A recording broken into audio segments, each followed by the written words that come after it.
سوات کا تاریخی سفید محل سیاحوں کی توجہ کا مرکز بن گیا۔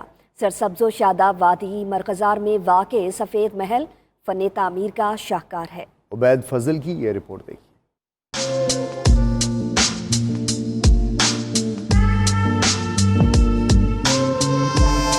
یہ تاریخی سفید محل سوات کے مرکزی شہر مینگورہ سے صرف 12 کلومیٹر کے فاصلے پر سرسبز و شاداب وادی مرغزار میں واقع ہے، جو منفرد فن تعمیر کے ساتھ ساتھ سیاحوں کا پسندیدہ مقام بھی ہے۔ پورا سال سیاح اس محل کے دیدار کے لیے وادی سوات پہنچتے ہیں۔ یہ بہت اچھا ایک سیاحتی مقام ہے، لوگ بڑا انجوائے کر رہے ہیں یہاں کے ویدر سے، ایٹماسفیئر سے، بڑا اچھا ایٹماسفیئر ہے، صاف ستھرا۔ فیصل آباد کا موسم بہت گرم ہے، یہاں کا بہت اچھا موسم ہے، مجھے یہاں کا بہت مزہ آ رہا ہے۔ یہ سفید محل ریاست سوات کے بانی میاں گل عبد الودود بادشاہ صاحب نے 1941 میں تعمیر کروایا۔ سفید محل کی تعمیر کے لیے سنگ مرمر راجستھان سے منگوائے گئے تھے اور وہی ماربل لگائے گئے ہیں جو آگرہ کے مشہور تاج محل میں استعمال ہوئے ہیں۔ اس تاریخی سفید محل میں ریاست سوات کے ولی عہد کے ساتھ ساتھ ملکہ الزبتھ، ایوب خان، لیاقت علی خان اور دیگر شخصیات قیام کر چکی ہیں۔ سفید محل ہر وقت سیاحوں کی توجہ کا مرکز بنا رہتا ہے۔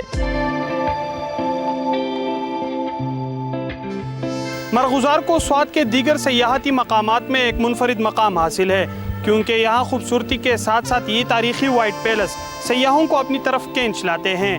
کیمرہ مین ابرار الحق کے ساتھ عبید فضل، 92 نیوز، مرغزار، سوات۔